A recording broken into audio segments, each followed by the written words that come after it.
Good morning. It is Wednesday, November 6th, 2024. It's just after 10 a.m. on the East Coast. This is Rob Sin at CEO Technician on X, at Goldfinger on CEO.ca, and this is Goldfinger Capital. First of all, I want to say I'm grateful to be able to breathe through my nose again. Thank you for bearing with me the last few days. Mold exposure is no joke, and it can make you feel really sick, and your brain doesn't work very well. And that's how I felt Monday and Tuesday of this week. Wow, what a night, and what a way to stick my keyboard in my mouth with this tweet last night at 11:10 p.m. Gold was trading 27.45 at the time. Trump win was becoming evident. We have Fed rate cut likely tomorrow, and China is teeing up a big stimulus to counter the prospect of Trump 2.0 and his unfriendly trade and tariff policies towards China. So that was my thinking longer term, but obviously that thinking is probably 3 to 6 months out. Even if China does a stimulus, it may not impact the economy and even markets for a few months.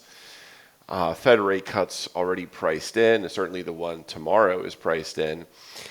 And we had to actually think a little deeper about the Trump win and how it might play out and sort of the short-term implications versus the long-term. And so this tweet may prove to be correct 3 months from now, 6 months from now, a year from now, but right now it has proved to be very incorrect, with gold dropping $100, essentially $98 from its high overnight to its low this morning at 26.60. Why did gold get hammered? Why are stocks soaring? What's going on here? Well, to understand gold, I think it's just simply we need to understand that Trump is considered to be the better candidate for the economy, and the Republicans are the more bullish party for the stock market and the economy. I think everybody knows that. So it wasn't just a Trump win, it turned into a Republican sweep.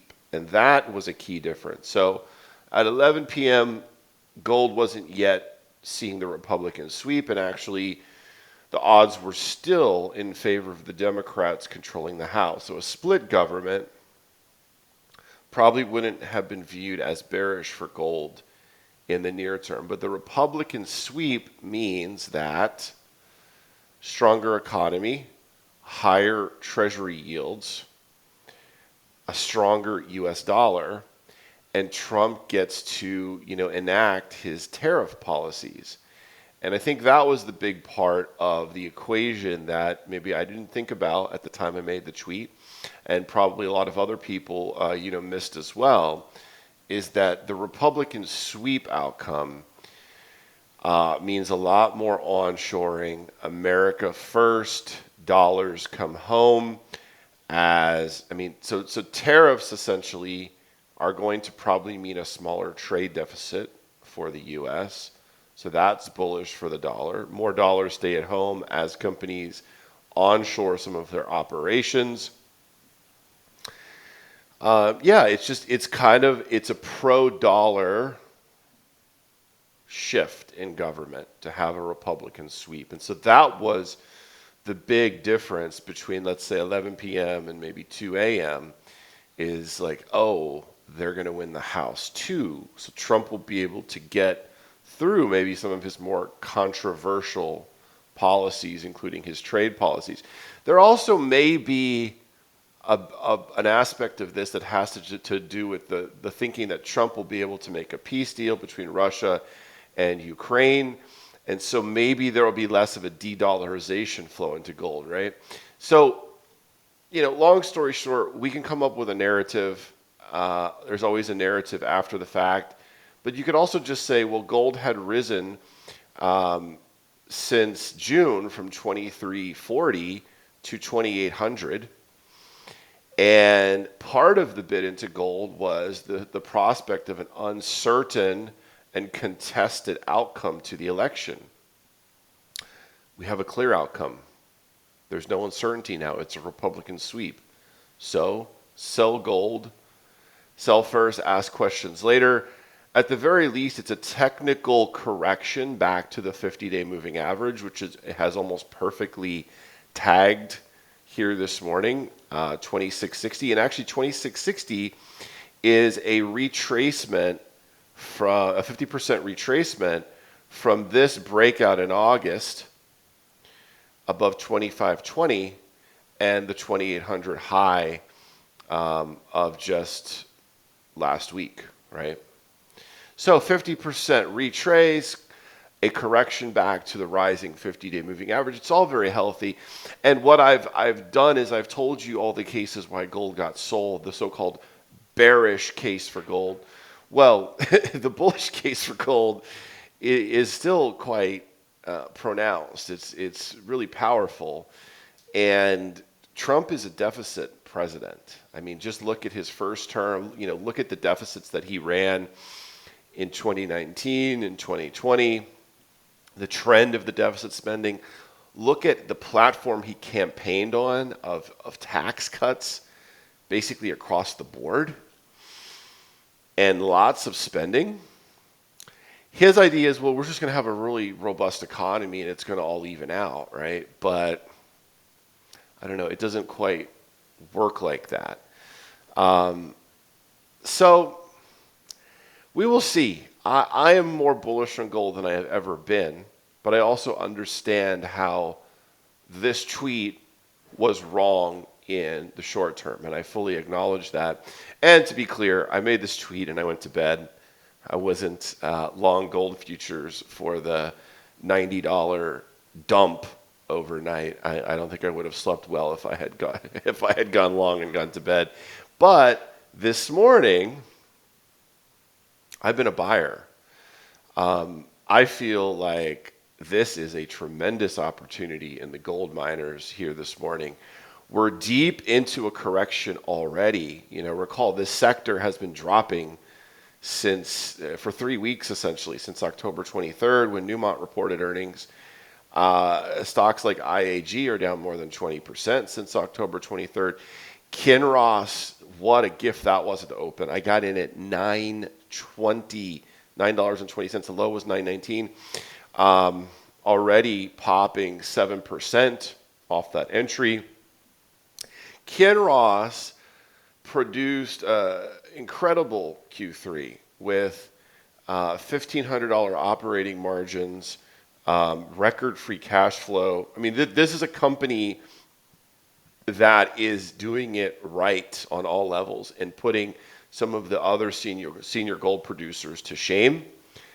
Bravo, KGC. So I was a buyer. I mean, for them to report a record quarter, a stellar quarter, and then you get to buy the stock down 8% at the open the very next morning. What a gift. What a gift that is. Like, you've got to take advantage of these opportunities sometime. Newmont, I talked about this on Goldfinger Capital Substack.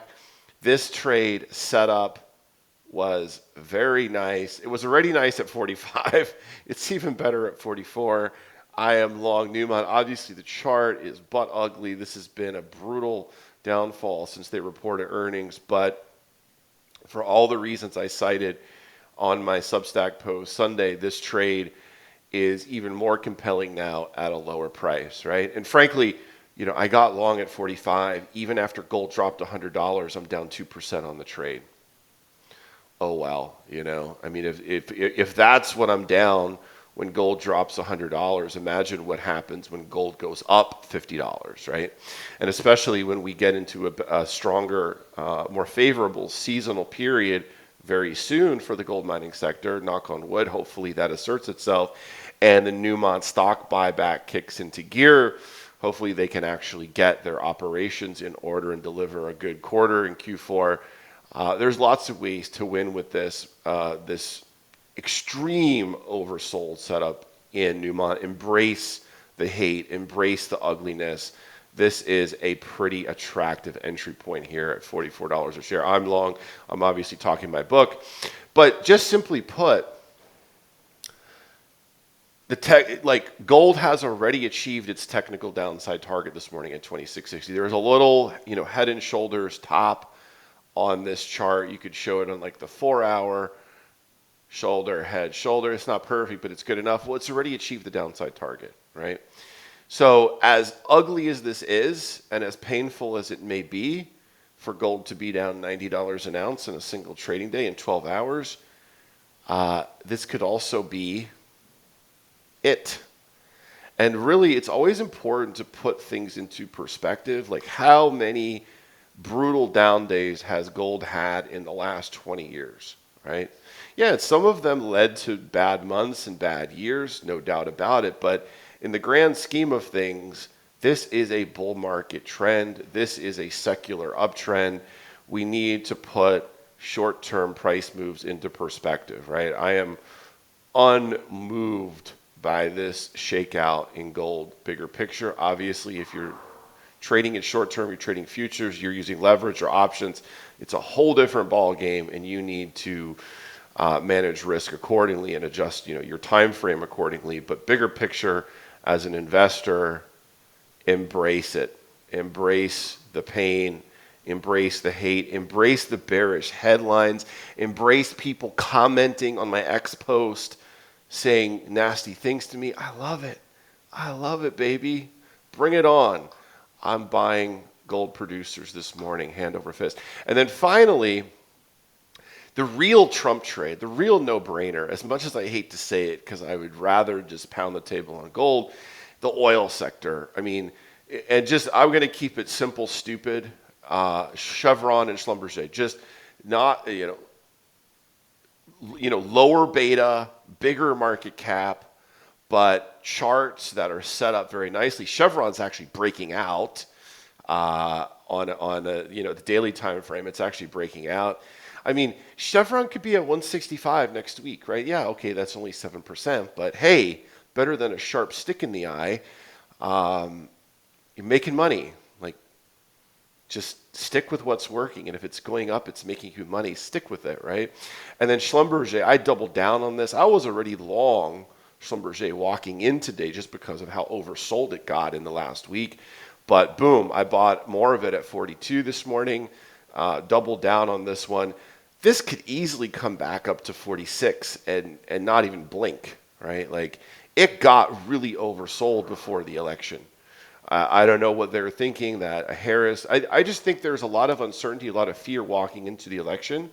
And now that's subsided. So now these stocks, the oil sector, can reprice back to fair value. And probably for Schlumberger, fair value is much closer to 46 than it is to 40. So I love this setup here. And the technicals, MACD bull cross about to trigger, the RSI is breaking back above the median line.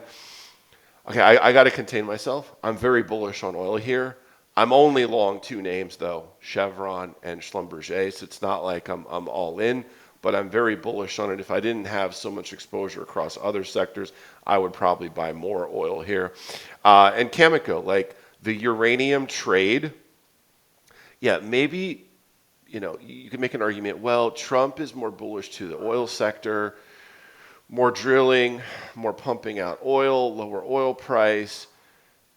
That's negative for the nuclear energy trade. It's not. Bigger picture, long term, the nuclear energy trade is not going anywhere. This trend is only getting stronger. We need nuclear energy. Maybe it's not quite as, the time frame is not quite as pulled forward. There's not as much urgency as there would be with a Harris presidency where they want to green everything. But I think you still stick with this one. I like this Cameco setup off the $50 level. Yeah, this was also highlighted in my Sunday premium post on my Substack. So, traded off that $50 key support level.